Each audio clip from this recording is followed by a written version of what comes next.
the program in a little bit as well. All Titans, all day. Derrick Henry with a big yardage day, and the Jaguars offense, to say the least, struggled today. Yeah, it was really a terrible offensive showing by the Jags. Gardner Minshew gave him a spark and got him moving a little bit there, 18 to 31. He threw it a ton in the second half for 178 yards and the touchdown to Keelan Cole. But with that, James Robinson had a couple of big plays called back because of penalty. You're never 100% sure if he would have gotten those big plays were it not for the penalties. But Cole was pretty consistent today. That was about it in terms of the Jaguars on the offensive side. When you're throwing out and changing quarterbacks, that's never a good day at the office. No, especially, look, we all felt like they're moving towards going with Mike Glennon for a little while here now. All it took was one half before he hit the bench. So, look, the Jaguars don't have the answer at quarterback.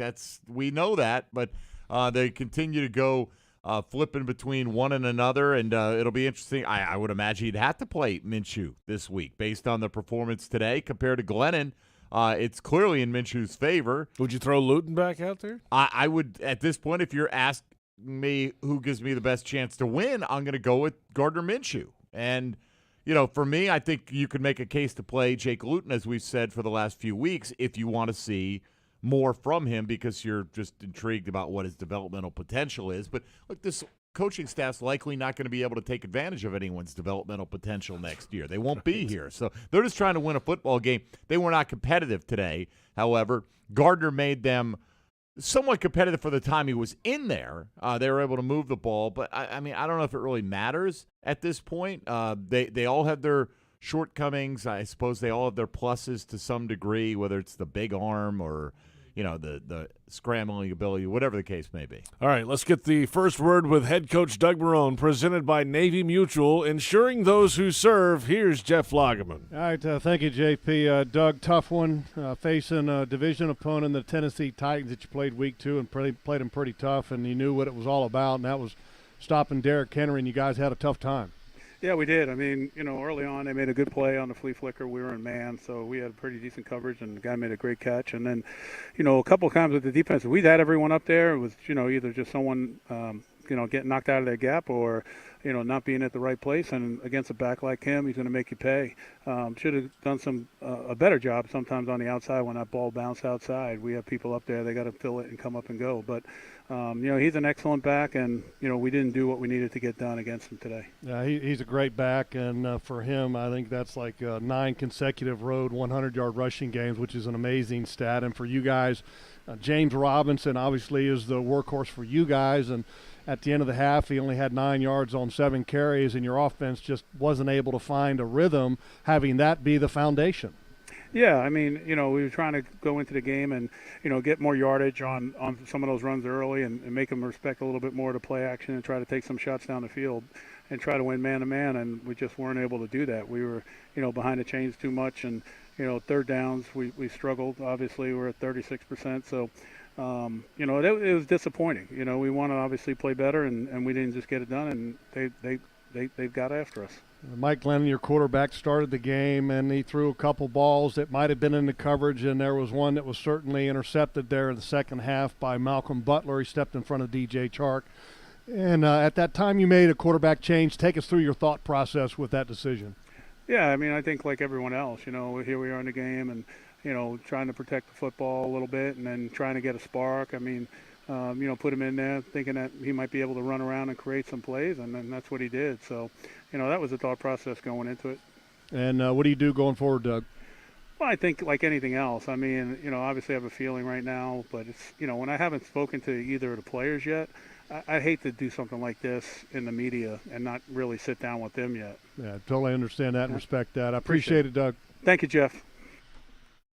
There you have the first word with head coach Doug Marrone, presented by Navy Mutual, insuring those who serve. When we return, we'll go back to the broadcast booth. The Baptist Health Locker Room report ahead. Jeff Lageman, Fred Taylor will join us as well after this 31-10 loss for the Jags to the Tennessee Titans. 12 straight losses now for the Jags for a 1-12 record. And this is Jaguars Postgame, presented by TIAA Bank on Jaguars Radio.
Well, great. We'll start with Mike Duraco and then Mark Long.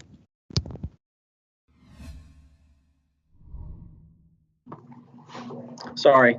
Hey, Doug, Sorry. just can you talk about your decision to bench Mike and go with Gardner, and whether that's a permanent move or going to evaluate during the week? I think looking Mike through the pick, and and we were behind, and I really wanted to try to get a spark, and thinking that Gardner could extend plays and make some plays with his feet, and he did that. As far as moving forward, again, I haven't spoken to both guys, so just out of respect for them. Obviously I have in my mind what I want to do, but I'm actually gonna make sure I speak to them first before I do something through the media. I don't want them to find out from what I said, because after the game everything happened so quickly for me. What was Mike's biggest struggle today? Well, he threw some good balls, and we left some plays out there, and he had some drops. It's just tough. I think it's not on one person. I think everyone can see that. There's a lot of things that we've got to keep working on and keep trying to improve upon. So, I don't think it's the one position right now that we can point to. I think we just got to try to see whoever it is, whoever gives us the best chance to try to win a football game. Thank you, Doug. Sure. Thanks, D-Rock. Let's go to Mark Long and then John Shipley. Hey, Doug. Hey, Mark. James Robinson had another good day, but not quite what we've seen. But how impressed are with you, or how with what he's been able to do? He crossed 1,000 yards I think he became the fourth undrafted rookie to do so. Yeah, it's a credit to him. I don't think he's been outstanding. He really has. And he's a little bit banged up this week, but he's no indication that was going to slow him down. I think early on, we didn't really have a lot going for us. In the run game, we were trying to, we wanted more from the run game to help us with the play action and then win against man coverage. That was our thought process going into the game. But it's something that, in a season like we're having, where everybody's struggling, to have something like that happen is good. Normally, I don't ever really talk about individual accomplishments, Mark, after the game. But I did, because we don't really have a lot going for us, obviously, right now. Except we have 3 more opportunities. But it's something that could be celebrated by all of us. The offensive line, the receivers, the tight ends, and I said even the defensive guys and specialists. It's something of here's a guy that represents so much of what's good. About competition, about playing, about humility, about keeping things in perspective. That he's been a great example, even though he's a rookie free agent. He's been a great example for everybody. So, I said that to the team after the game, and they clapped for him, and when there's not a lot to clap about, really. Thanks, Mark. Let's go to John Shipley and then Gene Burnett. Hey, Coach. Obviously, Henry had a big day after you guys were able to limit him last time you guys played. What would you just chalk up the run defense issues to today? Yeah, we had everyone up at the line of scrimmage. We had a bunch of guys up there, and you get the same thing. Someone gets washed from a gap, or we don't hit the gap fast enough, or we don't squeeze fast enough. He's too good of a running back, to give him a start on that stuff. And like I said, I don't. We're going to go back and obviously you look at it, but we just got to be able to execute that better. I don't think we can get any more people up there. And have it covered like that. So again, it's not from a lack of effort. It's just you get sometimes those other guys win too, and they won on those plays and they cost us. And that's one of the things that happened. And he was able to rip off a couple of those runs, those big runs, and just some of the surges that you saw at times, saying on the inside for the 4 or 5 yards, but they kept fighting, and you can see the difference, when they put the other back in there, and now all of a sudden there's a little bit more penetration, a little bit more hesitation.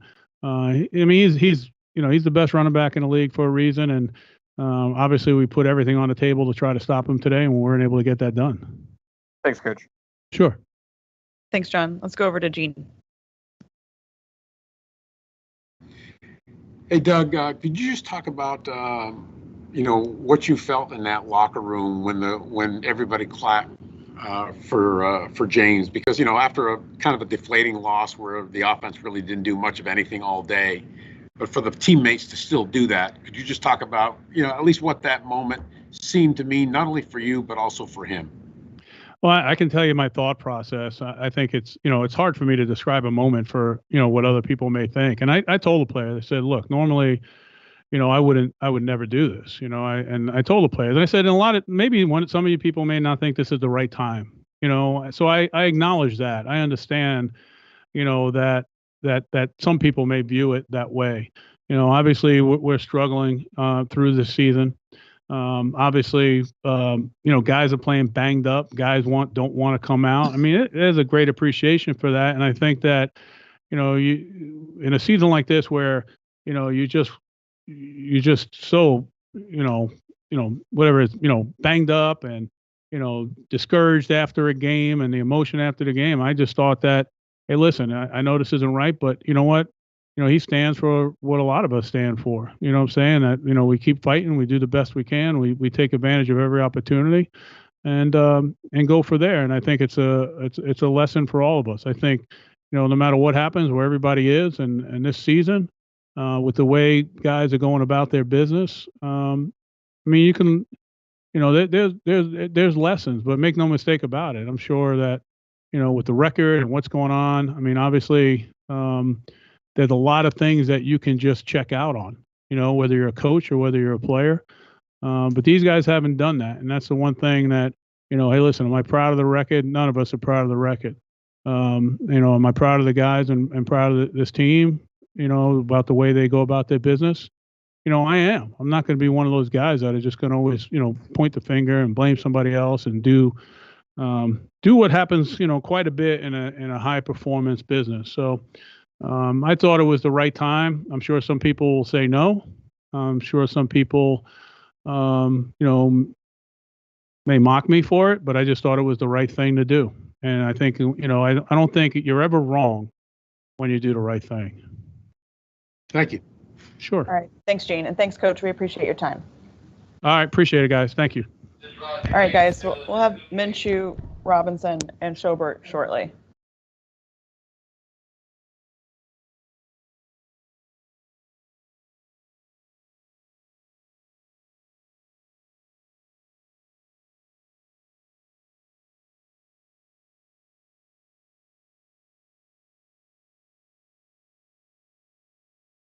.25 fantasy There you points. have it, some fantasy standouts for today's game.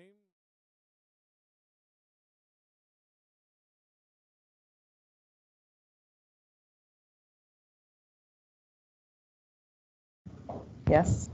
Yep. So, okay, good. All right, let's start with Alex Fleming. How you doing, sir? Good. How you doing? Not too bad.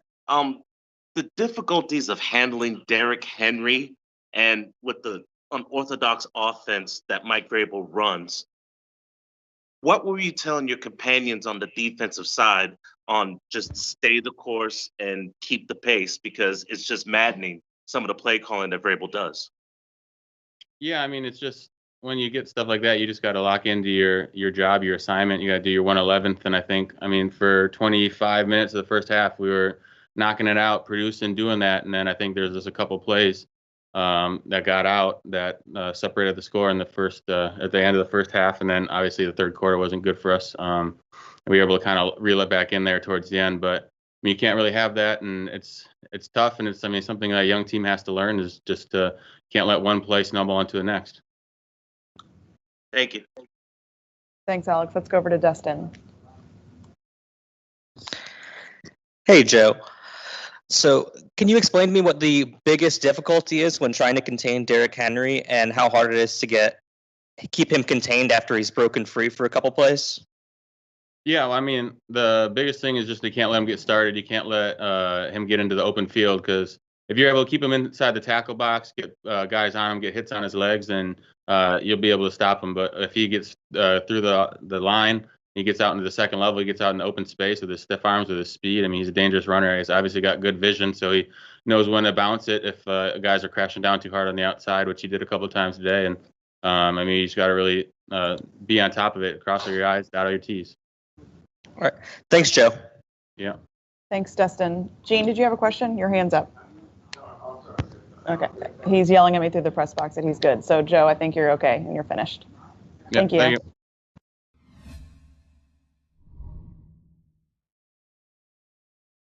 you. Game. Right. So, I mean, you just throw him back out there. He's the guy who's going to rally the team the best he can. You throw him out there.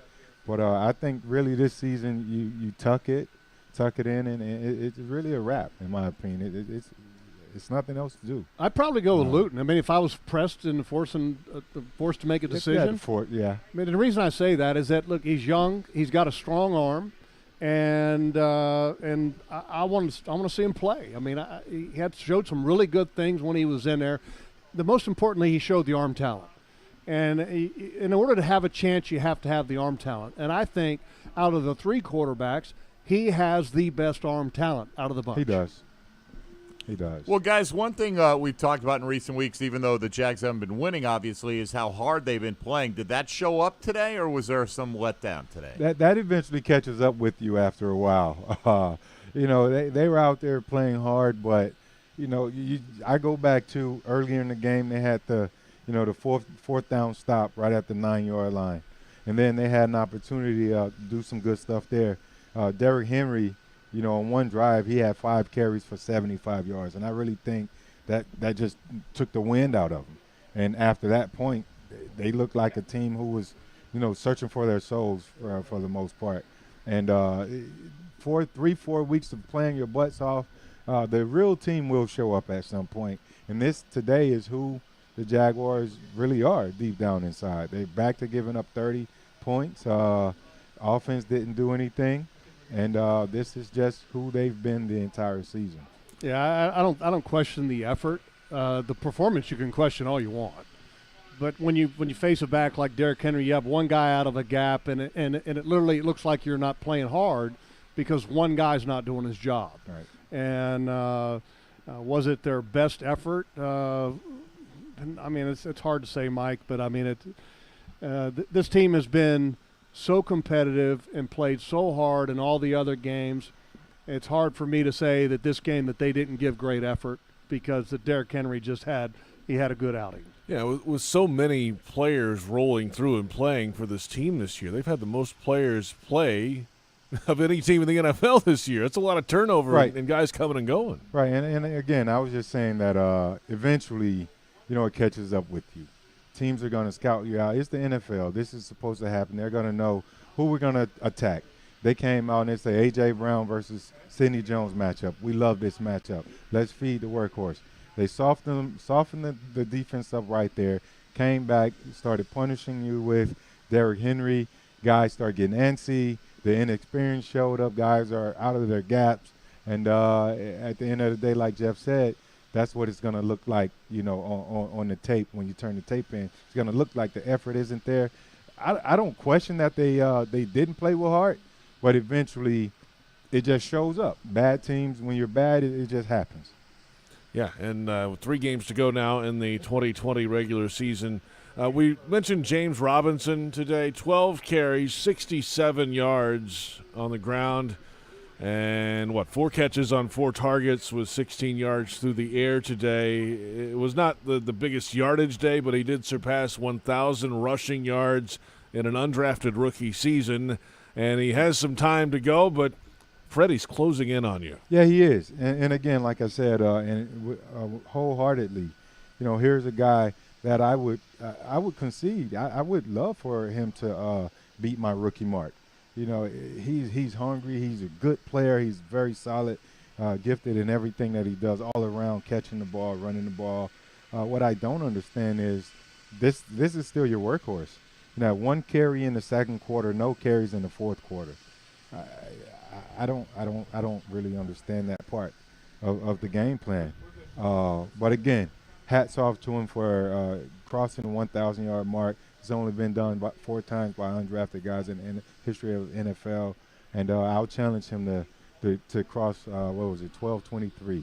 Oh. I think is what I had. There you go. You think, you think it's 12:23, huh? Yeah, you were. That's what I recall, man. I don't know. I haven't looked at the number. It's been a while. Speaking of James Robinson, it's time for the Baptist Health Locker Room Report. Baptist Health, changing healthcare for good. James Robinson with Jeff Lageman. Thank you, JP. James, Jeff Lageman here, and also Fred Taylor. Obviously, you know him, one of the Jaguar all-time great running backs. Congratulations to you today for surpassing 1,000 yards rushing on the season. You had 12 carries for 67 yards, and I know it's not a consolation because you guys didn't get a win, but nonetheless, congratulations. Thank you. Thank you for having me.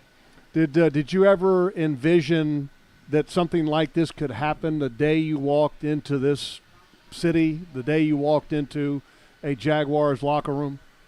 Yes. I mean, coming in, any game I go in, I believe I'm able to do something if I get an opportunity, and I got an opportunity, and I was able to get it done. And the linemen helped me, and tight ends, receivers as well. I know that in my years of playing, I used to watch the guys that played my position, whether it been on film and then sometimes even on game day. You try to sneak a peek and watch a guy, and the guy that was playing on the other side of the field today, Derrick Henry, do you find yourself watching him on film and then also on game day watching his game? More on game day. Today was just, he had a lot of big runs, and I mean, obviously I was hoping our defense will do them like they did them the first time we played them. But yeah, he had a great game today, and I mean, that's just the guy.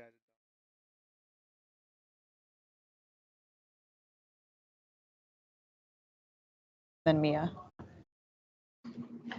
Gardner, first of all, I guess, what did it feel like being back in there? Was it a bit of a surprise? And how long till you basically got into a little bit of a rhythm there? Yeah, it felt great to be back in there. You know, it's something that I really missed. I miss camaraderie with the guys. I miss being out there. As much as you're always a part of the team, it's just something different, when you really are out there with the guys, and it's always special. I thought we got in a rhythm. It was kind of up and down. I think we can finish drives better. What the frustration of not being played, did that go away the moment you get, or not playing before, does that go away the moment you get on the field, or you still kind of feel a little bit frustrated at being on the bench for a while? No, I mean, you don't think about that once you're out there. You really don't think about anything else but, the guys on your team and trying to score the ball. Thanks. Thanks, D-Rock. Let's go to Mia and then John Shipley. Hey, Gardner. Long time no chat. What has this last 2 weeks especially been like for you? It's been different for sure. I'm just trying to, help Mike in any way I could. Just help the team any way I could through preparation, through practice. But, there's always that itch, and, there's really nothing to scratch it other than just getting out there and playing. For you guys today, passing attack-wise, obviously you guys had more success when you entered the game. I know struggling to find DJ, both you and Mike. What did you feel like the Titans gave you guys, and how were you able to exploit it, or not? Yeah, like once I came into the game, it's kind of a different type of game, being down multiple scores. They play you kind of differently. So I think the goal there is just take the completions when they're there, which I could have done a better job of, and then taking the shots when they're there, which I thought we did an okay job of. But yeah, they did a good job. They mixed up their looks. They're very well coached, super disciplined in what they do. I've played several different corners that they've thrown out there, and they've gotten them all to play, very well at a high level. So I think that's a testament to a good coaching staff. What was the vibe on the sideline, when you go in down multiple scores and, the rest of the game? Yeah, I just told the guys, I was like, hey, man, let's just go have fun. We can't worry about the score, can't worry about anything else. Let's just go enjoy this, play the game. It's not like we're doing chores. We're going to play a game. And I think it was, got something going a little bit. It should have been better. Awesome. Thanks, Gardner. All right. Thanks, Mia. Let's go to John Shipley and then Gene. Hey, Gardner, I know it's not up to you, but do you feel like with what you did today that you did enough to kind of, prove that you should be the guy next week and these last couple of weeks moving forward? I don't know. That's not my call. I'm gonna try to help the team, score points. I'm gonna try to help the team get better in any way I can. Whatever they need me to do, I'll do. But obviously, there's nothing like being out there and being under center. And then just those couple of weeks, away from being on the field, do you feel like you kind of maybe learned something during that? I know you kind of went through a similar thing last year. Yeah, exactly. It was a lot like last year where you're able to really go back and self-scout and, picked up on a few things. Like I remember last year, it was all about, coming back with better ball security in the pocket. And I feel like I accomplished that. And, I have some things this year that I want to work on as well. Thanks, Gardner. Yep. Thanks, John. Let's go to Gene, and then we'll finish with Cassidy.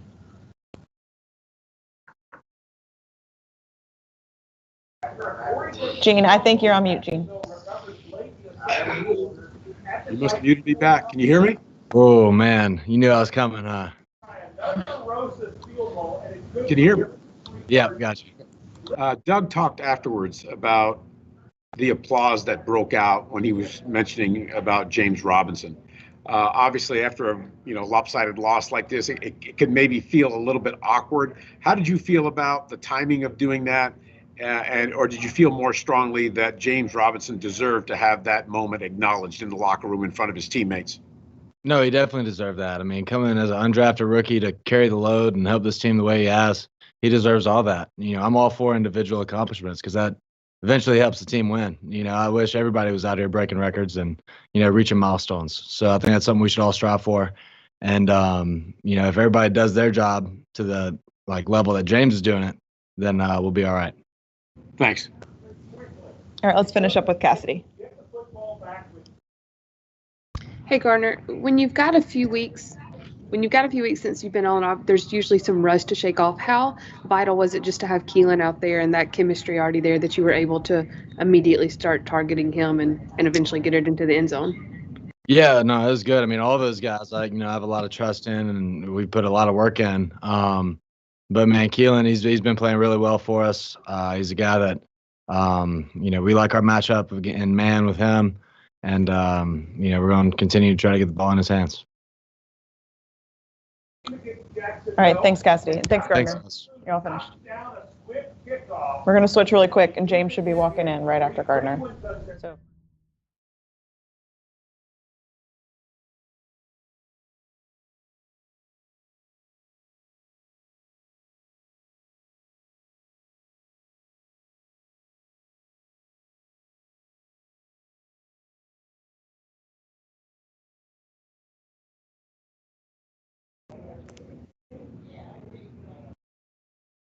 James, they need to unmute you. There we go. So it's going over Amanda. James, can you hear me? Yeah. Okay. Gene, you want to go ahead and go first? Can you hear me? Hey, James, Doug talked about the moment in the locker room afterwards where there was acknowledgement for you going over 1,000 yards and that the teammates clapped for you. Could you just tell me how that made you feel in terms of, whether did you in any way feel awkward because you guys had lost, or did you feel grateful that that he acknowledged your accomplishment like that? No, it wasn't awkward at all, and I am grateful that he did that. And I mean, before the game was even over, all the guys were coming up to me and saying congratulations. And I mean, all those guys are behind me, and we're hoping I was going to get it in the first quarter. But yeah, I mean, it wasn't awkward at all. Thank you. Thanks, Gene. All right, let's go over to Alex Fleming.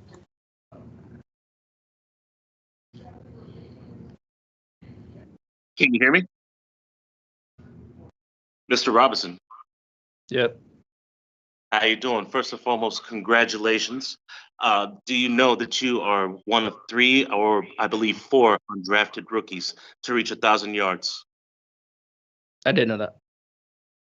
With that being said, you struggled a little bit in the first half. You weren't pushing, you were patient. You're this team's heartbeat. You have 3 games left and you're facing Baltimore.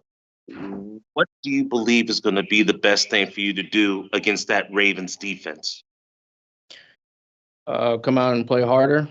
Obviously, this game we didn't coming out. We didn't play as hard as we normally do. We didn't get our run game going early, and I think that's a big thing for us. Getting that going, then we score more points. Congratulations, by the way. You're a household name. Thank you. All right, thanks. Let's finish up with John Shipley. Hey, James, along with the 1,000 rushing yards, I believe you set the record for common error scrimmage yards by an undrafted offensive rookie. Just what does it mean to you to maybe be an example moving forward for guys who have kind of put in positions like yours and have to fight to make it to their way in the NFL? Just like you said, like keep fighting. That's all it is. I mean, you don't get drafted, it sucks, but I mean, once you get on a team, it's still kind of the same feeling, other than not having your name called on the TV. But yeah, just keep going out there and grinding and wait for your opportunity. Thanks, James, and congratulations again. Thank you. All right, looks like we've got one more from Mark Long. Hey, James, can you just take us through the 47-yard run? I think that was your longest of your career so far. Oh, yeah. If you guys go back and look at it, I mean, all you needed was a little bit. It was kind of like a outside kind of zone thing, and the O-line opened up a hole, and I just had to make one guy miss, and he kind of clipped me a little bit, but I was able to break it and go. Is it nice? How did it feel? I mean, you were pretty bottled up for most of that game. Was it nice to see some open grass for the first time? Yeah, it's always nice to see grass like that. I mean, but some of the plays were just they had a good defensive plan. They shot gaps, and I mean, they just did well on defense. Was there a point you were thinking, I'm going to take this one to the house? Once I saw the open field, I thought I would, and I mean, for a second, I thought once that guy had clipped my foot, it was kind of like, okay, let's see how far I can go. But I mean, I thought I would. I tried to hesitate him a little bit, but it didn't work. All right, thanks, Mark, and thanks, James. Congratulations again. You're all done. Thank you. And thanks, everybody else. Thanks, Amanda.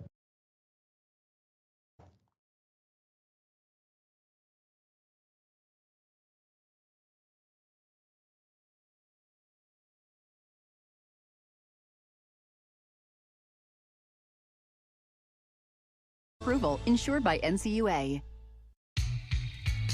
Jaguars postgame continues. JP Shadrick, Mike Dempsey, and pride of the Jaguars running back Fred Taylor. Final score, Titans 31, Jaguars 10. The Jags are now 1-12 on the season.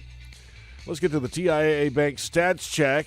And as you would imagine, it's not so pretty today. The total yardage, Tennessee 454, Jaguars 354.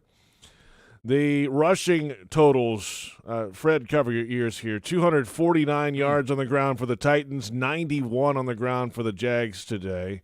Passing net, 263 for the Jags, 205 for Tennessee. They didn't need to. They were running everywhere. Penalties, 7 for 78 yards on the Titans, 10 for 80 yards on the Jags. Time of possession slightly in favor of Tennessee, 31 minutes, 43 seconds. A turnover for each side. The run statistics obviously told the tale today, Mike. Oh, no question about it. And you look individually here. We'll start with the Titans. That's where the better stats are to be found. Ryan Tannehill, 19-24 for 212 and a pair of scores. Was only sacked one time today. Did not throw an interception. A quarterback rating of 131.2. Gardner Minshew off the bench threw it 31 times, more than Tannehill did in the entire game. By a significant amount, 18 of 31 for 178, a touchdown to Keelan Cole, not intercepted. No sacks for Tennessee today against Jaguar quarterbacks, so you have that going for you. Gardner Minshew had a quarterback rating of 85. Mike Glennon was 13 of 23 for 85 yards and an interception, 46.5 quarterback rating. Derrick Henry, we've had enough of talking about it, but nevertheless, 215 yards on 26 carries with 2 touchdowns. James Robinson, only 12 carries on the day, averaged 5.6 yards a carry, good for 67 yards. He chipped in with 4 grabs for 16. Keelan Cole led the way for Jacksonville, 7 for 67 through the air and a touchdown. A.J. Brown caught 7 for 112 for the Titans and also had a score. And leading the way in the tackle department, it was Miles Jack racking up 10 today, including 7 solo efforts. The lone sack going to Joe Giles Harris. There you have it, the TIAA Bank stats check. And, Fred, the running game told the tale in this game. Derrick Henry goes over 200 for the second time against the Jaguars in his career, and James Robinson just couldn't get it going like he normally does, it felt like today. Yeah, I mean, coming into the game, you knew you had to shut down Derrick Henry and try your best to establish a run that so it would allow you to have a balanced offense from an offensive standpoint of the Jaguars. James Robinson, he didn't get it going today. You know, I'm not sure if that's a combination of things such as the Titans, you know, we're going to load the box and force the quarterback to beat them, just not getting enough opportunities out there from a play call standpoint. I do know that he had 1 carry in the second quarter and 0 carries in the fourth quarter. Obviously, it was a blowout in the fourth quarter. But just to go into halftime with only 7 carries, I question that. Even when I was a player, I would question that. I would keep things under my breath, but I would be looking at the offensive coordinator like, hey, well, you know, what's going on? Even when TC was the offensive coordinator, coach, the run game is a beautiful thing. You know, you only need one run call. You know, and I can take it 30, 40, 50, 60 yards or whatever it may be. Give me an opportunity. And I'm pretty sure James Robinson was that way on the sideline. Got to find a way to give him the ball regardless. He's been the only bright spot this entire year.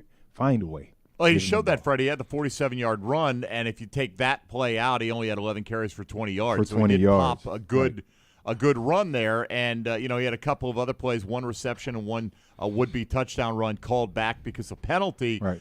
But those 11 carries for 20 yards, Fred, how much are the Jaguars missing Linder and Norwell in the run blocking department? That's big. I mean, that's big. These are guys that you know, they're making probably as much money as everybody on the offense put together. And those are big staples. They're a big, huge part of what you're going to do. Early on, he just had a couple negative runs in there. And I don't know. I don't know if it's just Tennessee, you know, going all out, saying we're going to force these quarterbacks to beat us. We love our cornerbacks against your receivers. You know, so we're going to tuck the 8th guy in the box. We're going to shut down 30. And you're going to have to beat us, you know, in the air. So they laid it all out. Unfortunately, wasn't anywhere to go for Robinson. And I still think, though, give him an opportunity. You know, give him an opportunity, even if it leads to negative yards. Go play defense, punt the ball, play defense, and let's see what happens. But he is the only bright spot this year. There you have it. The TIAA Bank stats check will return with Jaguars Radio Network Player of the Game voting in a 31-10 loss for the Jags to the Tennessee Titans. And this is Jaguars Postgame presented by TIAA Bank on Jaguars Radio. At most sandwich places, asking for more of something is just part of the drill. But what if you never had to ask for more? What if more was just a given? At Daly's, more is what our sandwiches are built on. More meat, more cheese, more veggies, more quality, more taste. All for a price that's anything but more. Sandwiches from Dash, made fresh. Daly's. The best way to feel love is to share it. At Hanania Subaru of Orange Park, we always go the extra mile with bigger selection, more savings, our best service. Only Subaru of Orange Park gives you a nationwide lifetime warranty and 1-year complimentary maintenance on new and used vehicles. Plus, when you get a new Subaru during the Subaru Share the Love event, Subaru will donate $250 to your choice of charities. At Hanania Subaru of Orange Park. Online at SubaruofOrangePark.com. See dealer website for full details. If something's been hurting, aching, or bothering you, don't ignore it any longer. It's time to take care of your health again. It's time to make an appointment with a Baptist Health primary care doctor or specialist. Call 904-202-4U to schedule a virtual visit or see a doctor in person at a Baptist Health location. The time for better health is here. Call 904-202-4YOU or visit getbetterjacks.com. Jaguars fans, be there for the final home game of the year as the Chicago Bears visit TIAA Bank Field December 27th. It's our annual fan appreciation game and our chance to say thank you for being Duval together all year long. Tickets are still available at Jaguars.com or by calling 904-633-2000. Bring the noise to the bank to help close out the year with a bang. Second touchdown of the game from James Robinson. Visit Jaguars.com/tickets today.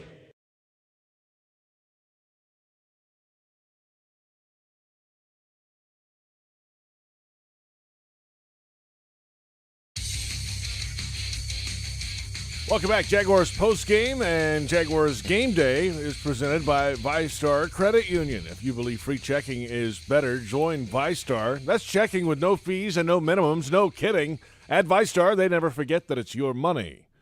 31-10 the final. Titans over the Jaguars. JP Shadrick, Mike Dempsey, Fred Taylor. Time now for our Jaguars Radio Network Player of the Game voting. Here's how it works if you've just joined us. In Week 14, I get a vote. Mike gets a vote. Fred gets a vote and a half to break any deadlocks. And let's let Fred start today. Why not? Let's do it. James Robinson. Oh. Yeah, 12 for 67. Wasn't a great day for anyone out there, but 12 for 67. Throw in 4 catches, 4 targets, 4 catches, 16 yards. He went over 1,000 yards, and I just challenged him. To break my rookie record. Something that I would love to see him do. So he's my guy for player of the game. All right. He's closing in on the mark that Fred Taylor set in 1998 of 1,223 yards. He is knocking on the door as 3 weeks to go. Mike. Stood up for 22 years. It'll take that. Right, it did. Well, I would give James Robinson player of the season for his cumulative effort to go over 1,000 yards, but the player of the game is Keelan Cole, who caught 7 passes for 67 and the lone touchdown for the Jaguars today. 12 targets today. He was the mostly focal point of the passing game. Laviska Shenault also got 11 targets, but Cole was the most productive Jaguar offensive player in my mind today, so I'm going to go with Keelan Cole and put it on J.P. Shadrick, Fred. Oh, boy. To decide it. Well, I mean, I must say, you can't go on defense today. No, the way they played I wouldn't. this game. No, I'm and not. I didn't. And I'm not either. Just telling you. And I'm with you, Fred, on James Robinson getting past that 1,000-yard mark, but Keelan Cole did get in the end zone today, so I've got to go with Mike on this one. 7 catches, 67 yards. He did have another drop that went through his hands in the game today too. But Cole got in the end zone, the only Jaguars touchdown today. So I'm going with Keelan Cole, and by virtue of voting, we have outvoted Fred. Tough to do. It is tough to do. So Keelan Cole is the Jaguars Radio Network player of the game today. And James Robinson's had plenty this year, and there might be more and to come. And he's been well-deserving when he's got him. That's right. Let's come back in a moment. If you're looking for the MVP of the truck game, then look no further than Ford F-150.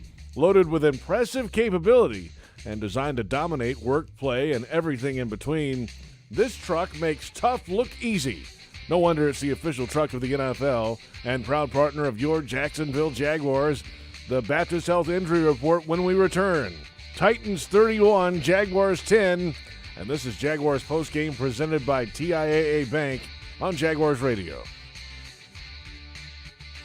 At Jacksonville International Airport, the health and safety of travelers is their #1 priority.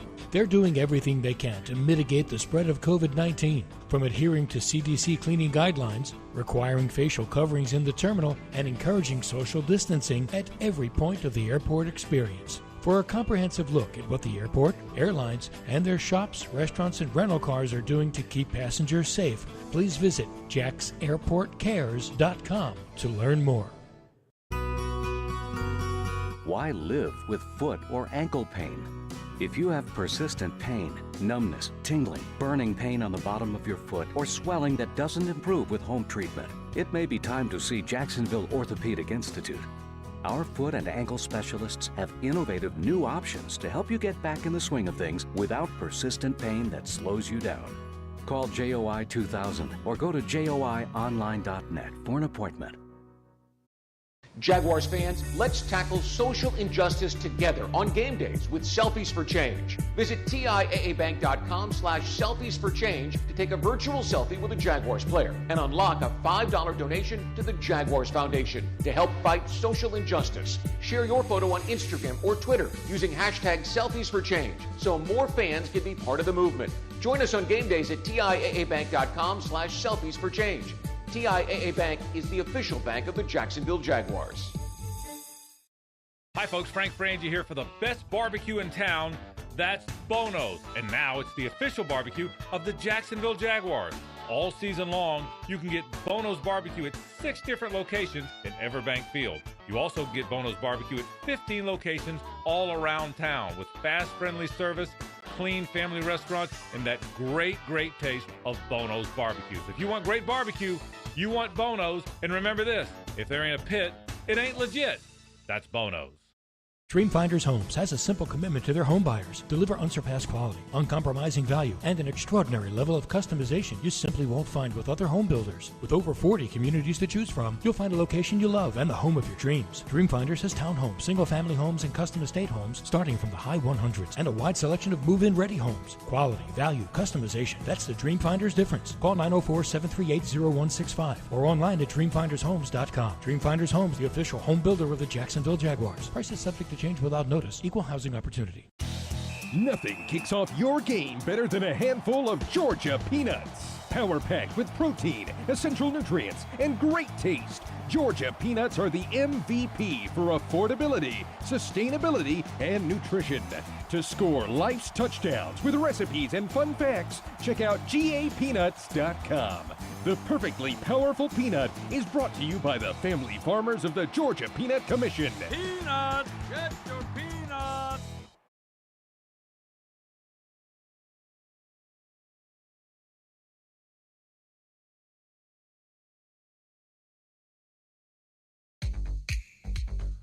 Welcome back. Jaguars postgame presented by TIAA Bank. 31-10. Titans over the Jaguars in Week 14. 12 consecutive losses now for the Jags. And time now for the injury report presented by Baptist Health. Changing healthcare for good. The only real big one of note was Josh Jones. In the first quarter had a shoulder issue, came back in, but then after halftime was ruled out of the game. The Jaguars safety. Of course, there's a whole long list of guys that are battling injuries longer than just today. We mentioned a couple on the offensive line who aren't available. Most of the defense, the starting defense from early in the year is not available right now, and this has been just an awful injury season, Fred. Yeah, man. I give my hat. I tip my hats to the coaching staff. They're finding a way to plug and play, man. They put a lot of guys out there in position, to put themselves in position to stay around a little longer. These kids understand there are 32 teams in the NFL. They don't know what's going to happen here, but they have gone out there and take advantage of their opportunity in spite of, despite all the injuries around them. And they've played hard, and they've played okay, but just not enough. But man, it's just a crazy season in the NFL with the injuries, with COVID, with the adjustments, the schedules, something we probably never thought we would have ever seen in our lifetime. Yeah, they've been playing hard, Fred, and not only that, they've been getting decent results defensively. Not great, obviously, right, yeah. But they slowed down Dalvin Cook last week and really made him work. Had to go over 30 carries to get his 120, so he was under 4 yards a carry. Mm-hmm. It just seemed like today it all kind of caught up to them, and right. The attrition was finally pretty evident, and they really didn't have any answers. Yeah, really, if you pull out a few runs here for Derrick Henry, hit the 47-yarder, 36-yarder, and a 22-yarder. So just take out all his big runs, you're saying? Man, no, I don't want to take them away. I just want to paint a picture that they didn't stop him by any means. They kind of slowed him down a little bit. But I'm just looking at the big runs. You take them out, those 3 runs right there, that's over 100 yards just on those 3. And he had 26 carries today? Correct. That's right. I mean, but again, just like what I said a few minutes ago, that's just the beauty of the run game. You give them those opportunities. one guy moves out of position, you're bumping your head on the goalpost as a ball carrier. And that's what you saw today. So what Jeff said about the guys, the effort was still there. But it only takes one guy to break down, whether he's tired, whether he thinks he can make a play, and now he's out of his gap. Derrick Henry made him pay for it, regardless of how hard or how much effort they brought today. It caught up with him. You can't do a back like that. A back of that caliber, you can't be undisciplined. All right, let's come back in a moment. That was the injury report presented by Baptist Health, changing healthcare for good. On deck, Calais Campbell, Yannick Ngakoue, and the Baltimore Ravens. We're back in a moment. It's Jaguars Postgame presented by TIAA Bank on the Jaguars Radio Network. At ViStar, we believe in better, especially in helping build a better financial future for our members. So we've reviewed our offerings from the ground up. We've lowered or eliminated over half our fees and enhanced our already competitive rates, saving members more than $1 million this year, in addition to the millions we save them every year. If you believe that saving money is better, join ViStar. We never forget that it's your money. All loans subject to approval, insured by NCUA. Proven IT implements a strategic game plan designed to streamline your business for maximum results. Make the winning choice with the official business systems partner of the Jacksonville Jaguars, Proven IT. Proven IT's technology experts use a customized approach to understand how to design, implement, and monitor solutions that optimize your business. Proven IT provides managed network services, document management solutions, office technology, voice and data solutions, and more. Visit ProvenIT.com to see how they can streamline your business. Proven IT, transforming workplace productivity. The wait for the holidays is over, America. It's time to make some joy. And we're here to help with the Ford Built for the Holidays sales event. We're offering the best deals of the season across the Ford lineup, so you can road trip with the whole family comfortably in a Ford Expedition. Bring home a tree that's bigger than you ever have with a built Ford Tough F-150. And find new ways to make the holidays bright this year when you visit your local Ford dealer. The joy is up to you, America, so let's get to it. Ford, built for the holidays. Some things make a house your home. Like clean, fresh sheets that make a bed with the soothing scent of fabric softener your thing. When drying clothes with natural gas, you get faster, gentler drying times, save money, and earn a rebate up to $150. Your home. Our safe, reliable, efficient energy. Love natural gas. Find rebate details at peoplesgas.com. Let's pause 10 seconds for station identification on the Jaguars Radio Network.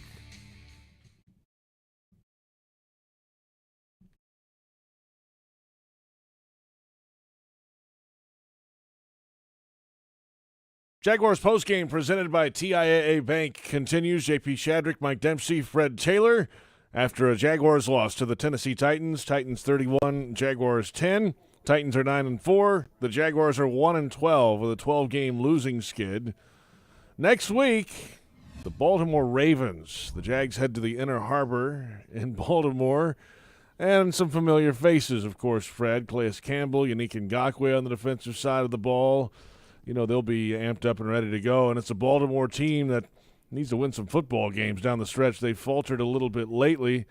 And another tough trip now coming up for the Jags next week, Fred. Yeah, no doubt, JP. It will not be easy. And these are a few guys, they're going to have a chip on their shoulder. Definitely Unique. I think he's going to be tuned in and ready to go.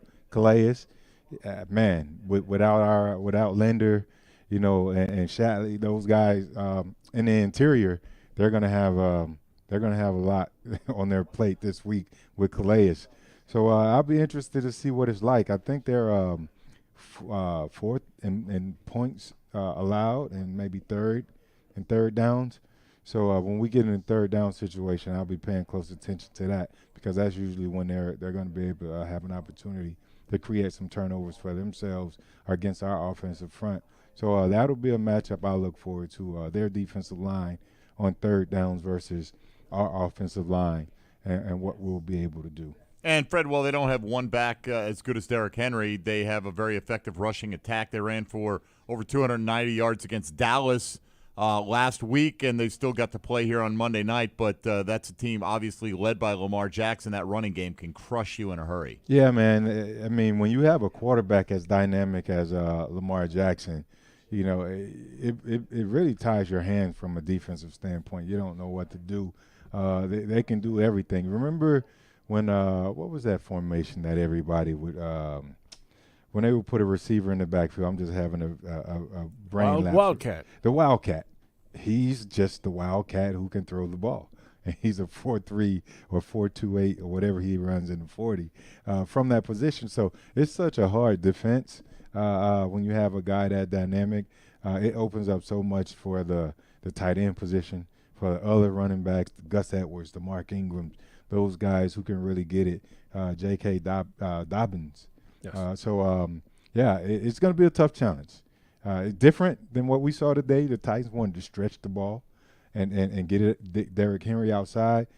These guys, they want to run it all over the place, up the gut, outside. You got traps, you got zones, you got quick hitters, you got shotgun runs. You got everything coming from the Ravens in the run game. So be interesting to see. All right, next week, 1 o'clock in Baltimore, the Jags and the Ravens in Week 15. Fred, great stuff as always, and we'll talk to you as the week goes along here. See you guys. See you, soon. Fred. Fred Right. Taylor, out of here, proud of the Jaguars running back, and that will do it for Jaguars postgame.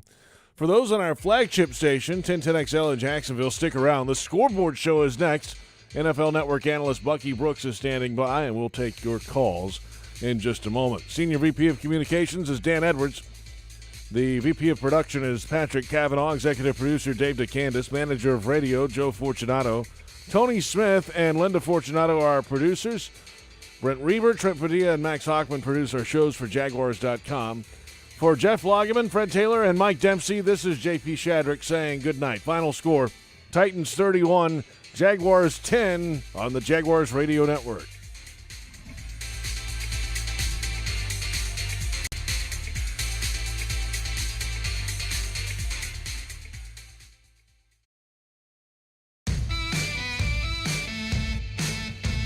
This is the Jaguars Scoreboard Show.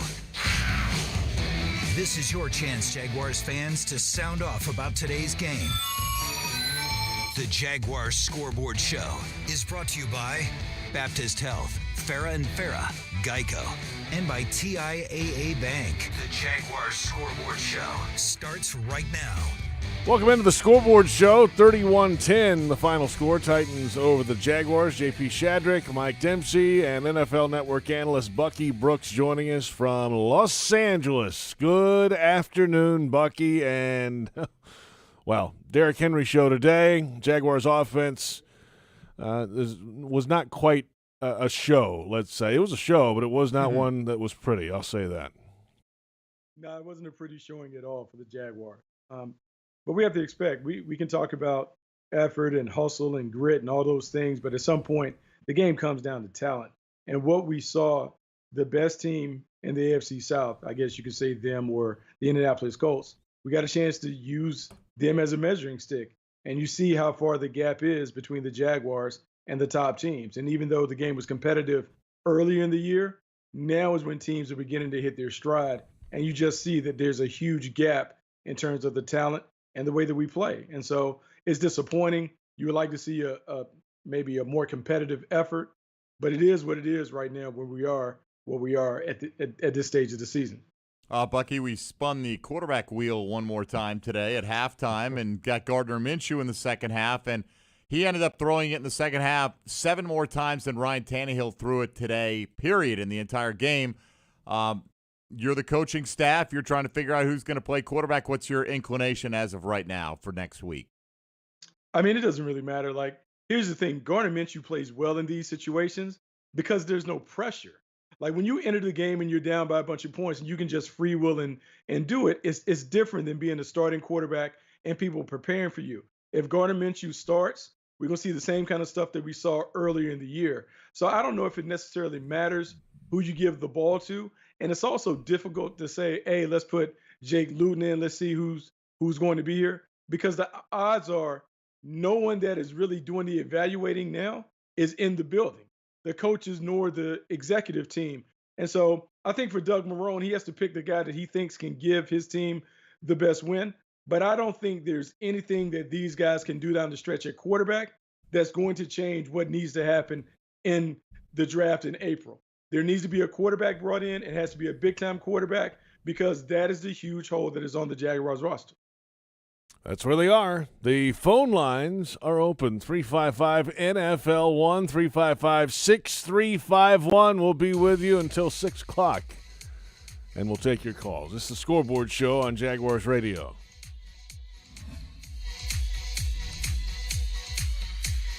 Hey, Jaguars fans, are you ready to talk some trash? Well, nobody talks trash quite like Waste Pro, the official waste service and recycling partner of the Jacksonville Jaguars. Specializing in residential and commercial solid waste and recycling collection, processing, and disposal, Waste Pro is equipped to handle all your recycling and garbage removal needs. For service, call 904-731-7288.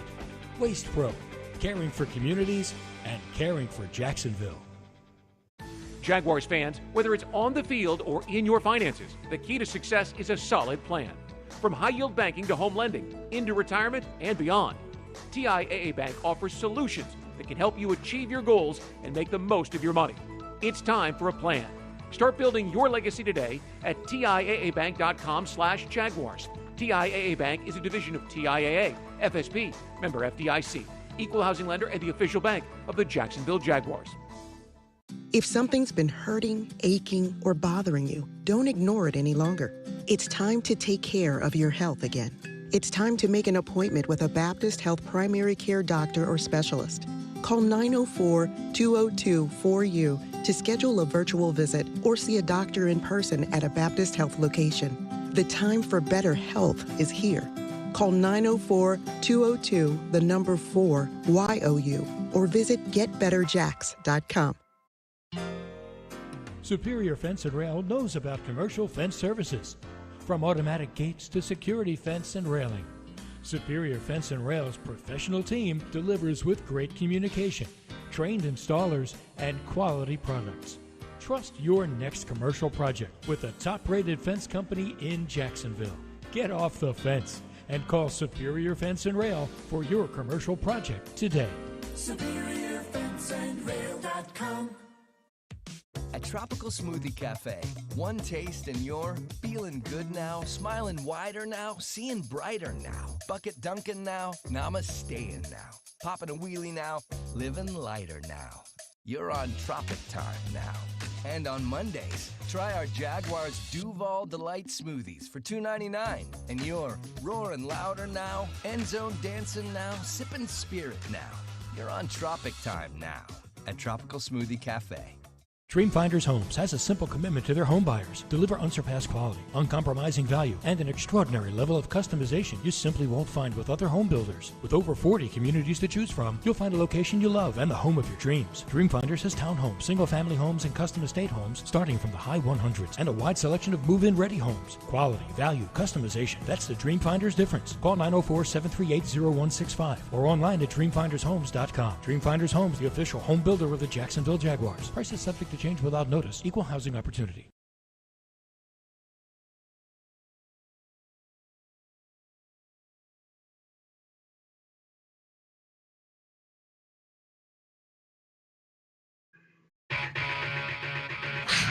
The Jaguars Scoreboard Show. Scoreboard Show continues right now. Welcome back, Scoreboard Show. JP Shadrick, Mike Dempsey, and Bucky Brooks after a Jaguars loss to the Tennessee Titans. 31-10 the final. Titans down 9-4. The Jaguars are 1-12. That just is awful to say. 1-12. 12 in a row. 12 straight losses. 13's the record over 2 seasons, so they can still make some history. Down the stretch. It's not even. It's just awful, Bucky. It's just not. Even fun. It's tough. 12 straight losses. That's a lot of losses, and it wears on everybody involved. Players, coaches, fans, everyone's frustrated. This isn't what anyone signs up for. You don't sign up to be a bad team. Everyone signs up hoping to eventually hoist the Lombardi. And what we've seen, today we saw bad football. Weeks leading up, we saw competitive efforts, but a team that wasn't good enough. But yeah, something has to change. I mean, it's just I mean, it's the same old thing. We continue to talk about it over and over and over again each and every week. You left out broadcasters too. Yeah, on that list. yeah, I know. So, Bucky, and I know why you're saying it the way you're saying it. Like, who plays quarterback doesn't really matter, right? But for the long-term future of this franchise, it doesn't matter. But for the guys in the locker room, whether it's the quarterbacks or the other guys who are just trying to put their best work on film or just close out the season strong, what do you do as a player if you're a leader in that locker room to make sure that everybody is pulling together over these last 3 weeks and putting the right focus in and making sure they're not just trying to get the season over with at this point? Well, what you hope is that you have a couple of veterans who've kind of been down this road before or understand that every time you step on the field, you're evaluated and that you want to put your best stuff on tape. And individually, you want to see if you can win a game. It's too hard because the one thing that we know is when you change things, that puts everybody on notice. And the best thing that you can do, you can't necessarily save the coaching staff's job, but maybe you can create a little momentum that you make people have second thoughts. When it comes to the quarterback, I should kind of correct myself. I think if you're going to pick a quarterback that should play down the stretch, I think it probably should be Jake Luton. And the reason why is if you stack up all the performances of the quarterbacks, he does have the best arm. He does give you a dimension to push the ball down the field. When Gardner Minshew was playing early in the year, yes, he made some scramble plays, but eventually the Jaguars were forced to play in a phone booth.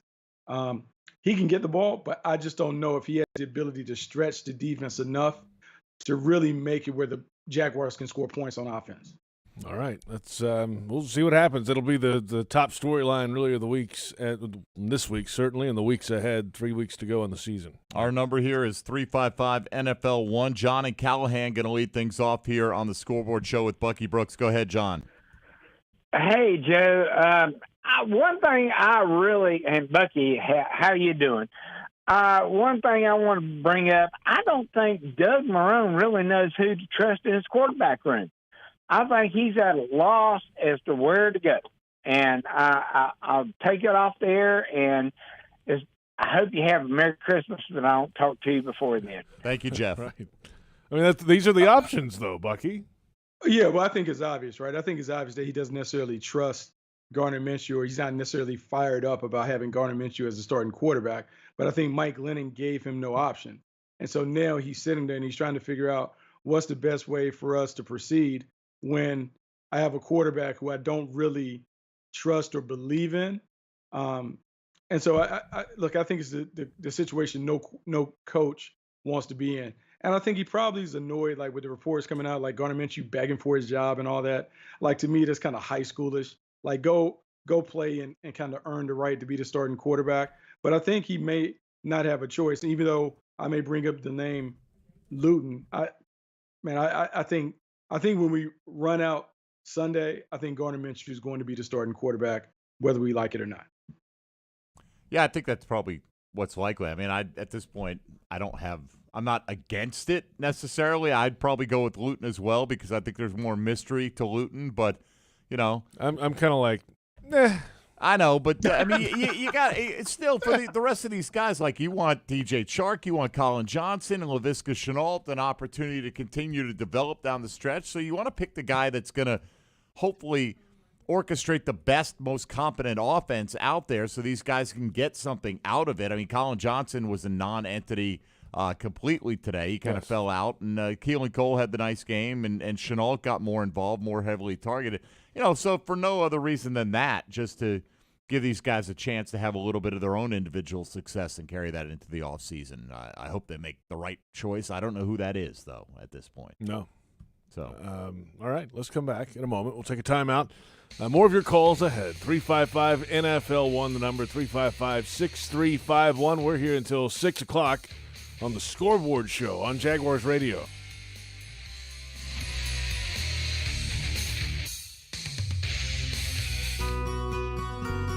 Why live with foot or ankle pain? If you have persistent pain, numbness, tingling, burning pain on the bottom of your foot, or swelling that doesn't improve with home treatment, it may be time to see Jacksonville Orthopedic Institute.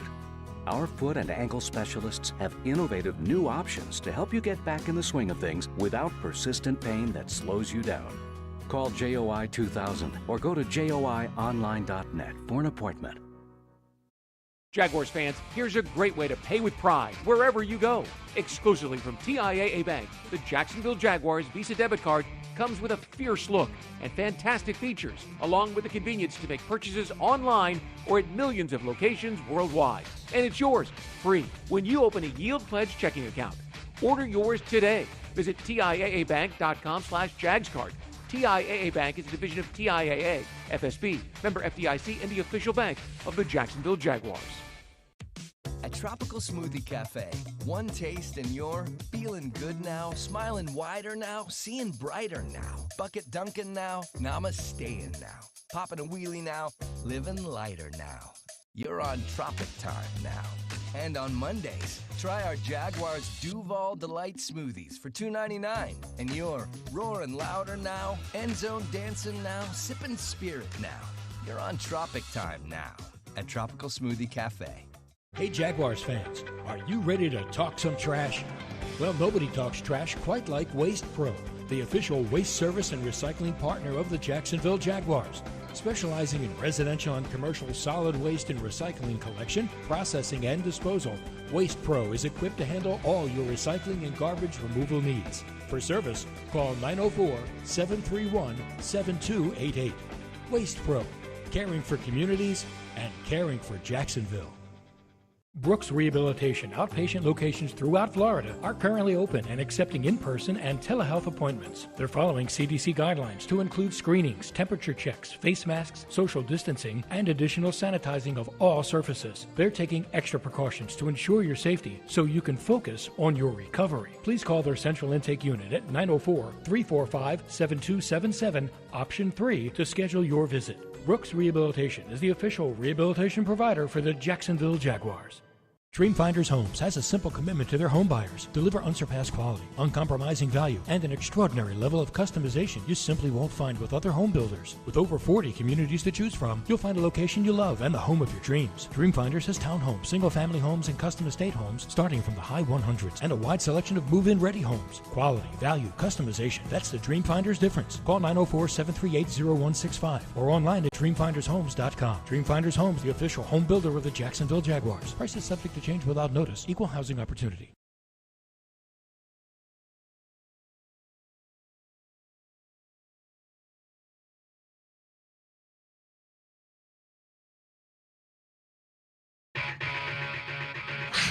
The Jaguars Scoreboard Show. Scoreboard Show continues right now. Welcome back. Scoreboard Show continues 31-10, the final score. Titans over the Jaguars, and the Jets are providing no favors today. No, they just missed another field goal, and it's 17-3 Seattle. So can't even get that right. You know, I didn't expect this one to be one that was very competitive, however. You know, still circling Week 17, Bucky.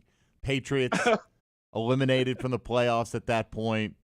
Nothing to play for. Here comes Stidham, and the Jets somehow find their way to mess up the Trevor Lawrence sweepstakes. That's the hope, JP. I don't know. I mean, that is the hope. Some way, somehow. I mean, it's sad. I mean, we got 3 weeks to go, man. That's what we're boiled down to here. I mean, the Jets had no chance today because it's the Jason Myers revenge game. So here we go. You can't. Why is it? That's what it is. By the way, that it's never like the revenge of the team that they're playing. Like everyone's saying, Andy Dalton, revenge game against Cincinnati. What about the Cincinnati defense going, let's get revenge on this guy for never winning a playoff game? Why couldn't it be that? Right? But it's always the one guy who left gets the revenge, I guess. But I know you're kidding, but. Yeah. Look, this is unlike anything that I think any fan or anybody affiliated with the team wants to sit and hope that you're going to be the number one overall pick. But, I mean, if you would like to get to the treat, you want to get the reward at the end of the rainbow. So if you're going through all of it, you would like to come away with something that is going to reverse the fortunes of the franchise pretty quickly. And so we'll see. We'll see if the Jets do us favors. Maybe probably not. Maybe the ball bounce our way. I'm just gonna say, but like nobody goes into a season thinking that after you've lost 12 in a row, yeah, it's okay. Like we've come this far, this much misery. let's not play our way into the 5th pick in the draft, right? I mean, Don't mess it up. I think that's what a lot of people feel right now. I think the majority of Jaguar fans feel that way right now. Let's find out what the folks on the line think about today's game. 355 NFL 1. We've got Fred next on the south side. I have an idea what they think about it. But go Fred, ahead. you're on the Scoreboard Show with Bucky Brooks. Go ahead. Hello? You're on the air. What's up? Yes. In what universe does an NFL coach decide to play Mike Glennon over Gardner Minshew? We've seen Mike Glennon and his act for years. He's slow. He throws a slow ball. He's going to get receivers killed. How can this be? Did you watch him 2 weeks ago? He's pretty good. You know, I mean, I don't know. Who's that? Gardner was, 1-6 on the year? You know? They got one, though. He did get one. So he was on a 6-game losing streak then. One. He's the winningest of all 3 quarterbacks this year. He throws a slow ball compared to Minshew, does he? I don't know. Yeah, Maybe he's talking about his release. I don't know. Yeah, I think there's some mystery behind Minshew, and I think it's a feel-good story because maybe he relates to the common man or whatever. Oh, but fans like we've seen Minshew, sure. Yeah, I think maybe because he comes off as the underdog and those things, but I think we've seen it. I think we've seen enough over the last year and a half to kind of understand where he is and understand that something better is needed. And that's not a knock for him. I think there is a place for him in the league. I just don't think he's a QB1. And look, I think he had plenty of opportunities to show that. And I think that's just kind of where we are. He can play in games like today when he jumps in and it's already kind of fast break basketball and you can kind of go in there and just play and not have to think. But I think when he becomes the starter and the team knows that he's a starter and they game plan specifically for him, the game gets harder and harder for him. And we see how he reacts when he kind of gets in that pocket and just kind of feels chaotic in the pocket. All right, Fred, thank you for the call. Let's go to Papa Louie out at Neptune Beach. Papa Louie, you're on the Scoreboard Show. Go ahead, please. Guys, how you doing? Great, Papa Louie. How are you? Well, thanks for taking my call. And hey, Bucky, how you doing? I'm good, man. How you doing? I'm doing great. I want to go fast forward and think about our GM and think about what we're looking at in the future here. I believe we have several young building blocks that we can build on, and with what's coming up with the drafts and the cap space, I think a GM that comes in here is going to do something like, for instance, when the Patriots took Gronk, and then 2 rounds later they took Hernandez, and then they had 2 weapons at tight end, and they were able to build around that. And I'm hoping the next GM comes in and has that type of mindset where we got to bulk up the offensive line and defensive line, bring in our tight ends, and then I feel that the other players around the quarterback that we're going to select are going to be in place. I mean, I don't think that's a bad strategy. I think anytime you come into the place, you have to look and see what you have. And then what you want to do is you want to see which side of the ball can I get to great quickest.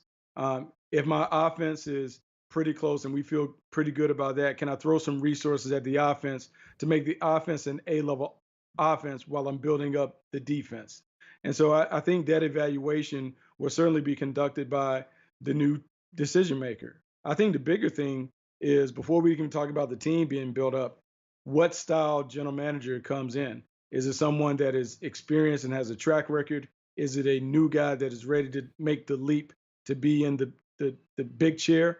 I think that has to be determined because they're interesting candidates in both lanes and categories. But I'm curious to see which one the Khans feel like gives this team the best opportunity to get up and going fast and to build a sustainable model. What do you think it is? Okay, I'm going to say this. And I've come on and I've talked about a couple different candidates.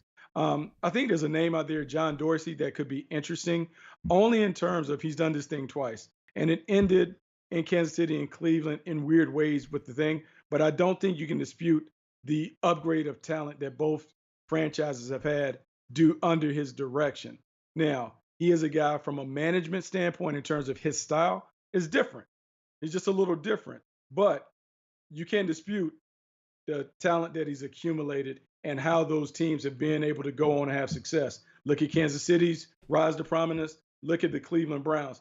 Look, it was a misfire in terms of the coach that he picked, but Kevin Stefanski and those guys are playing with basically his team and his players, and they're up and running. So I think he is an interesting name. The other names I would say like Rick Smith, because he's been in the division.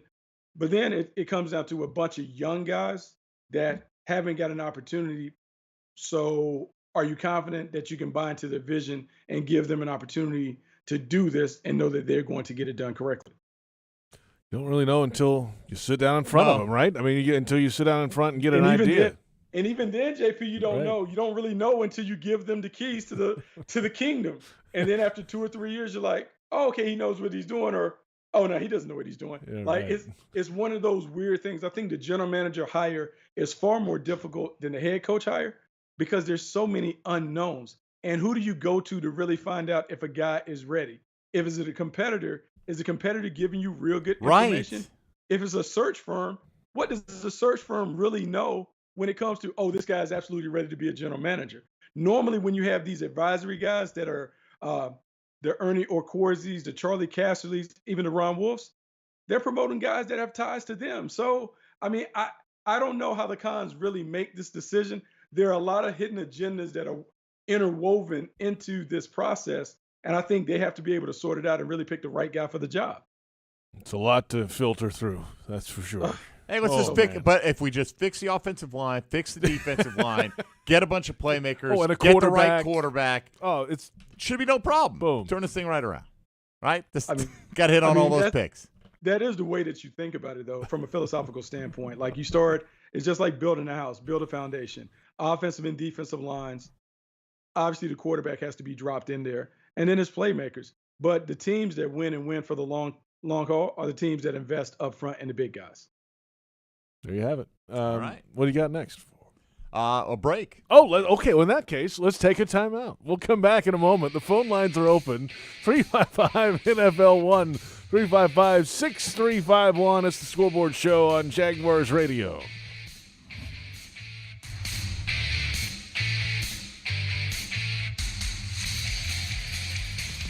Tropical Smoothie Cafe. One taste and you're feeling good now, smiling wider now, seeing brighter now, bucket dunking now, namasteing now, popping a wheelie now, living lighter now. You're on Tropic Time now. And on Mondays, try our Jaguars Duval Delight Smoothies for $2.99. And you're roaring louder now, end zone dancing now, sipping spirit now. You're on Tropic Time now at Tropical Smoothie Cafe. If something's been hurting, aching, or bothering you, don't ignore it any longer. It's time to take care of your health again. It's time to make an appointment with a Baptist Health primary care doctor or specialist. Call 904-202-4U to schedule a virtual visit or see a doctor in person at a Baptist Health location. The time for better health is here. Call 904-202-4YOU or visit getbetterjacks.com. Looking to be your own boss in a proven business model? Do you like construction and working outdoors? Superior Fence and Rail is franchising in new markets all over the Southeast, from Birmingham to Savannah and even a few more markets in Florida. Come win with Superior Fence and Rail and redefine the fence industry. So get off the fence and call Superior Fence and Rail to learn more about starting a fence franchise today. SuperiorFenceandRail.com. Jaguars fans, let's tackle social injustice together on game days with Selfies for Change. Visit TIAABank.com/selfies for change to take a virtual selfie with a Jaguars player and unlock a $5 donation to the Jaguars Foundation to help fight social injustice. Share your photo on Instagram or Twitter using hashtag Selfies for Change so more fans can be part of the movement. Join us on game days at TIAABank.com/selfies for change. TIAA Bank is the official bank of the Jacksonville Jaguars. Jaguars fans, did you know that with Drizzly, you can get Tito's handmade vodka delivered to your door in under 60 minutes? Well, you can. And now they're giving all fans $10 off their first order. Use the code JAGS10 at checkout. Just download the Drizzly app or go to drizzly.com and make sure you're all set to mix it up with Tito's handmade vodka for the perfect game day. That's DRIZLY.com. And remember to use the special code JAGS10 to save $10 on your first order. 80 proof Tito's handmade vodka. Distilled and bottled in Austin, Texas. Crafted to be savored responsibly. Hey Jaguars fans, are you ready to talk some trash? Well, nobody talks trash quite like Waste Pro, the official waste service and recycling partner of the Jacksonville Jaguars. Specializing in residential and commercial solid waste and recycling collection, processing, and disposal, Waste Pro is equipped to handle all your recycling and garbage removal needs. For service, call 904-731-7288. Waste Pro, caring for communities and caring for Jacksonville.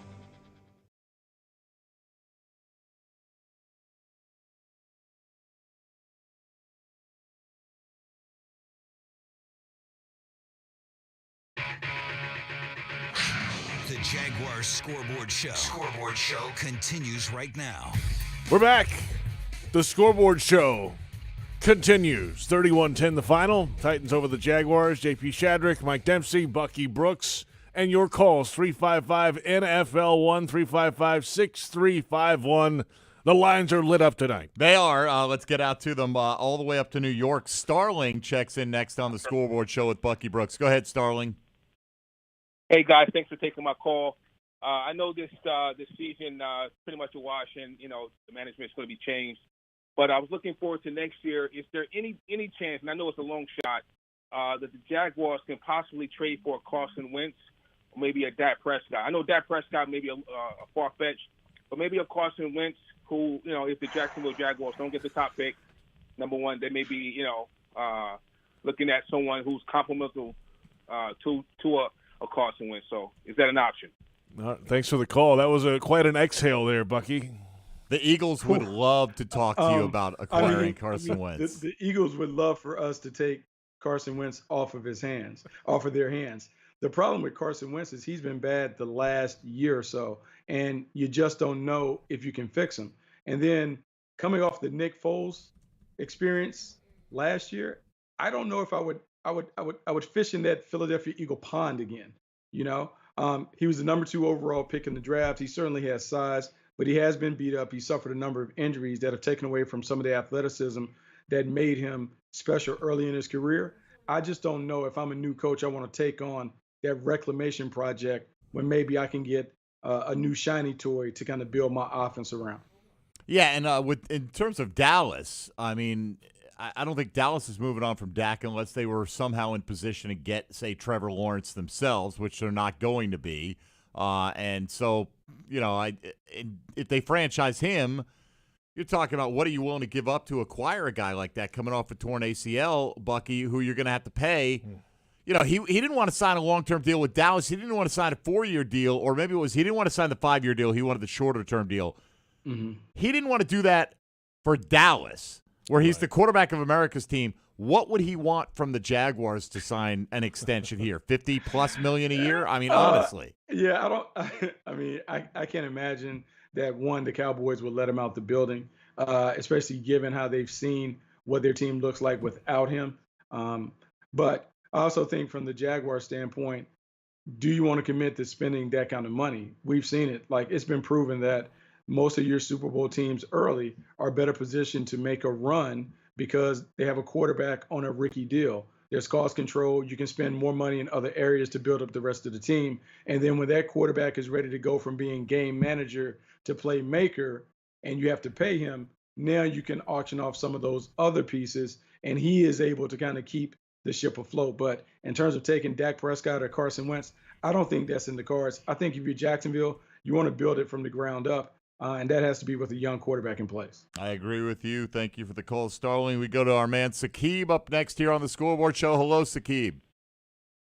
What's up, guys? You tell us. Hey, man. Even though it's very, very disappointing, I was kind of surprised after how we played him at the beginning, the week 2 or whatever, that we played him really good, how our defense just played like trash today. I just wanted to ask you guys a question. Have you guys heard the story? John Shipley reported this today about, he tweeted it out. I don't know if it's true or not, about ESPN that Doug Marrone should get another chance, I think it was. Have you guys seen that? And I just want a clean house. That's just my thing. But what do you guys think about that report from ESPN? John Shipley tweeted out today. I saw Adam Schefter reportedly said something like that, but that's reportedly. A lot of people replied saying, no, he was saying that he's got a chance to stick around through the end of the year, that it had nothing to do with the future. I don't know. We didn't watch it. I can't.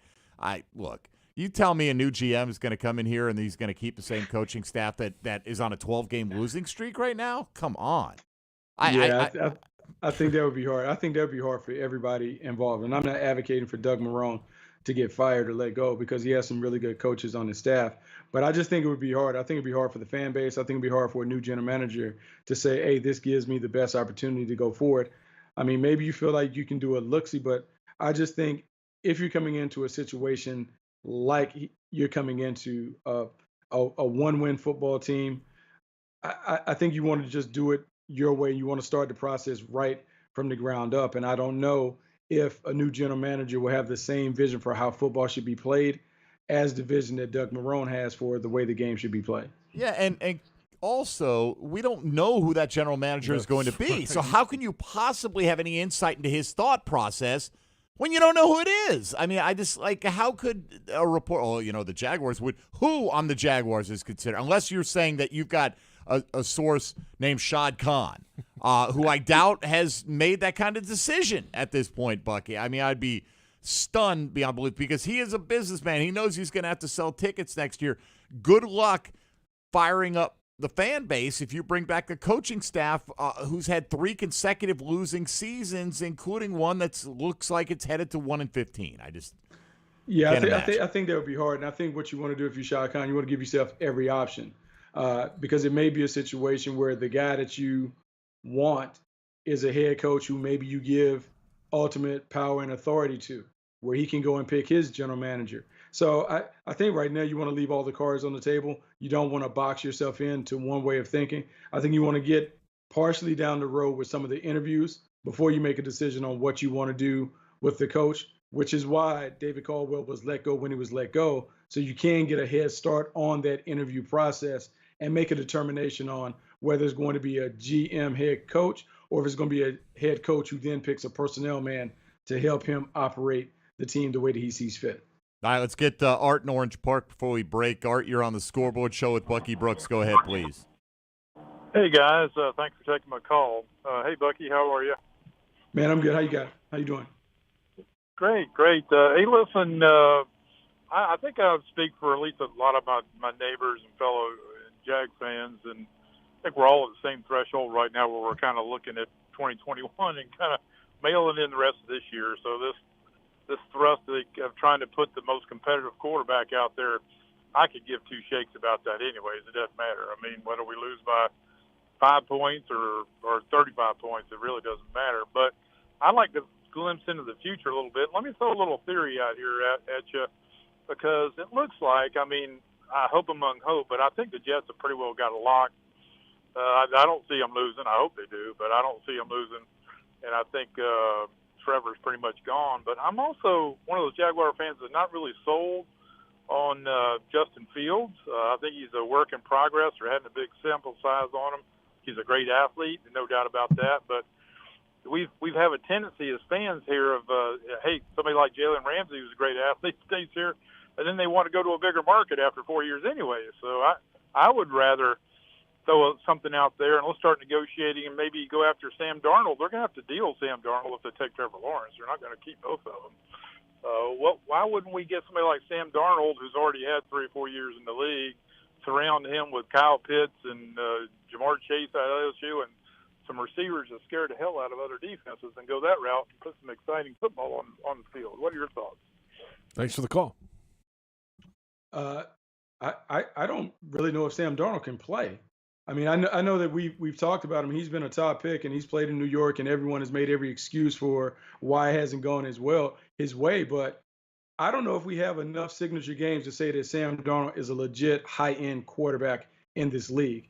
And so rather than, once again, taking on someone else's reclamation project, I would rather start out fresh with a young quarterback. And I'm going to say this about the Justin Fields thing. I think what everyone has to be careful of is, like, be careful to just listen to the broadcast and, like, college guys just kind of spewing like, hey, he hasn't played a lot. He has played a lot of football. And if you look at Trevor Lawrence, there's about maybe like now, because Trevor missed 4 or 5 games, there's like a 2 or 3 game difference in terms of the amount of starts that they will log. So it's not as big as it appears. The other thing that I would tell people, go back and dig and follow these guys from high school on, because that's what evaluators would do. They have always been 1-2 when it comes to quarterbacks. Sometimes it was Fields 1, sometimes it was Lawrence 1.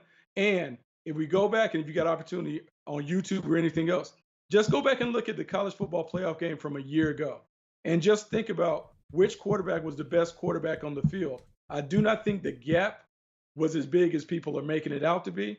And so I don't think Justin Fields would be necessarily a bad consolation prize, nor do I think Zach Wilson or those other guys can play. But I think it's a lot closer to Trevor Lawrence and Justin Fields than people are making out to be, and I may be standing on the island with that. It's December 13th. I know we're a little early on this, but is there any chance Fields goes 1? No, I don't think so, because I think people are really so locked into Trevor Lawrence because he checks off a lot of boxes, right? In high school, he was undefeated, never lost a game, I don't think. Goes to Clemson, plays at a high level, wins a national championship. You see that he checks off the boxes as a robo-athlete. I mean, he's 6'6", he has size, he has a big arm, he can move around, he can make plays. I think this spring he showed a lot of leadership ability. I mean, I think he's the perfect prospect when it comes to checking off all the boxes.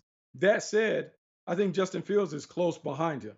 And I think the athleticism, the playmaking ability, the arm, and those things, I think are there. I think when we hear these critiques and we're here, I mean, draftniks like myself or whatever, like take these isolated incidents and pick apart their game, I say just keep it simple. Turn on the game and just watch the game. And if you feel like the quarterback is good, then just take the good quarterback. Don't overthink it. I think we make mistakes when we really overthink the process.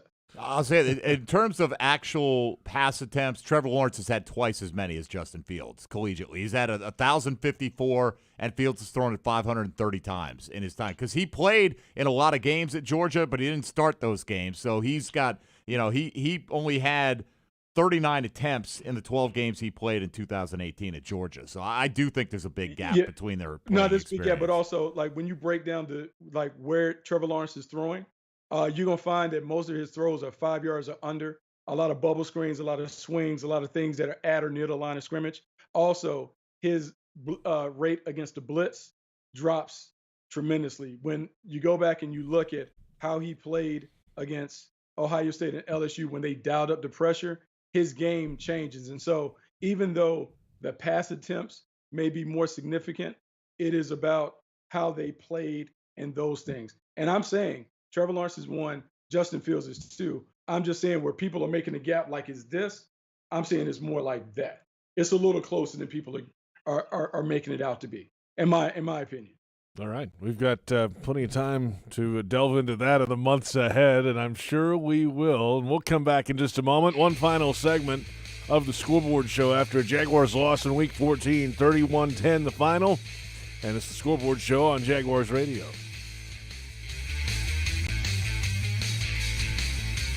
Brooks Rehabilitation outpatient locations throughout Florida are currently open and accepting in-person and telehealth appointments. They're following CDC guidelines to include screenings, temperature checks, face masks, social distancing, and additional sanitizing of all surfaces. They're taking extra precautions to ensure your safety so you can focus on your recovery. Please call their central intake unit at 904-345-7277, option 3 to schedule your visit. Brooks Rehabilitation is the official rehabilitation provider for the Jacksonville Jaguars. At Tropical Smoothie Cafe, one taste and you're feeling good now, smiling wider now, seeing brighter now, bucket dunking now, namasteing now, popping a wheelie now, living lighter now. You're on Tropic Time now. And on Mondays, try our Jaguars Duval Delight Smoothies for $2.99. And you're roaring louder now, end zone dancing now, sipping spirit now. You're on Tropic Time now at Tropical Smoothie Cafe. Everyone's so busy keeping up. Forget about the Joneses. We all on our telephones with the texts and the tweets and the beats. What he said, she said, can't even follow the thread. Down the hole, we all go. Me, I like keeping up too, with my Corona and my attitude. That's La Vida Más Fina. Relax responsibly. Corona Extra Beer. Imported by Crown Imports, Chicago, Illinois. Jaguars fans, whether it's on the field or in your finances, the key to success is a solid plan. From high-yield banking to home lending, into retirement and beyond, TIAA Bank offers solutions that can help you achieve your goals and make the most of your money. It's time for a plan. Start building your legacy today at TIAABank.com/Jaguars. TIAA Bank is a division of TIAA, FSB, member FDIC, equal housing lender, and the official bank of the Jacksonville Jaguars. Floridians know what it means to stand together. That's why Florida Blue is committed to the people of Florida by providing health care with lower costs and higher quality. Enroll within 60 days of life-changing events, such as losing your job, to get benefits like plans as low as $0 a month and up to $500 per year towards your premiums and wellness rewards. Call 1-800-750-0164 or visit floridablue.com/care today. Florida Blue is a trade name of Blue Cross and Blue Shield of Florida, Incorporated. These health benefit plans have limitations and exclusions.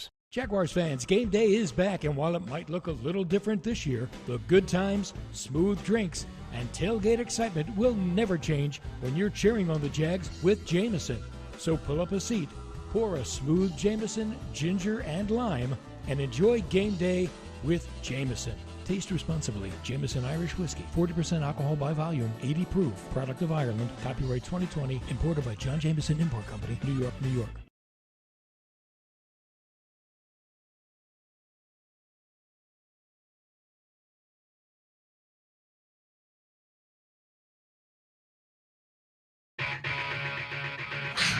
The Jaguars Scoreboard Show. Scoreboard Show continues right now. Final moments of the Scoreboard Show. The fifth quarter is coming up next in just a few moments. They'll take your calls for the next couple hours. JP Shadrick, Mike Dempsey, and Bucky Brooks on deck. Hey. Yes. Oh, I see. What are you looking into here? See, now, I look. Mike threw some stuff at me, and I wasn't fully prepared, so he made me go and dig into my scouting notebook so I can fully vet out the report so I don't give out inaccurate information. So here's what I had on Trevor Lawrence. It take 2 minutes. Trevor Lawrence and Justin Fields. So Trevor Lawrence, A+ arm talent, strong arm, love the zip and velocity. If you look at what he throws, bang eights, slants, and breaking routes, he kills it. Very good athlete, movement skills, good runner, zone read, long strider. He is a big play hunter. So when you watch Trevor Lawrence, he wants the deep ball. He's going to throw it up 50-50 balls. He loves to give his wide receivers a chance. He's one of the best that I've seen at throwing the back shoulder fade. Can move and extend plays. The questions that I had with Trevor Lawrence, footwork, because sometimes he can be inconsistent with his rhythm, and exotic coverage and pressure gave him a problem. When I wrote down Justin Fields, A+ playmaker, excellent arm, time and rhythm passer. He has pop with his arm, throws on time, has accurate, and has a variety of paces to his ball. He is at his best working intermediate, 10 to 20 yards. That range is what he does. When he plays with tempo, meaning they go up tempo and they kind of let him get into a flow like fast break basketball, that is when he's at his best. He can string together completions. My biggest area is concern, blitz reaction when the coverage changes after the snap, and then how does he prepare in terms of being at the end of the year, he'll be a 2-year starter. How has he mastered that preparation process when it comes to getting ready? Both guys are really good. The grade that I gave, the numbers won't mean anything. So 7.4 for Lawrence, 7.3 for Fields. Both are like top 5 picks. It really comes down to what do you like and what do you want? Trevor Lawrence is the better prospect right now, but Justin Fields offers a lot as a prospect. Let me be clear. If it is Justin Fields, I hope he turns out to be the better pro, obviously. Like, you know what I mean? Like, I have my preference now.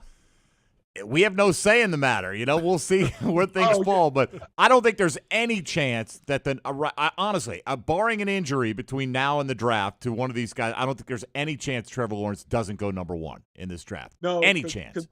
Mike, what the debate is, throw Trevor Lawrence out of there.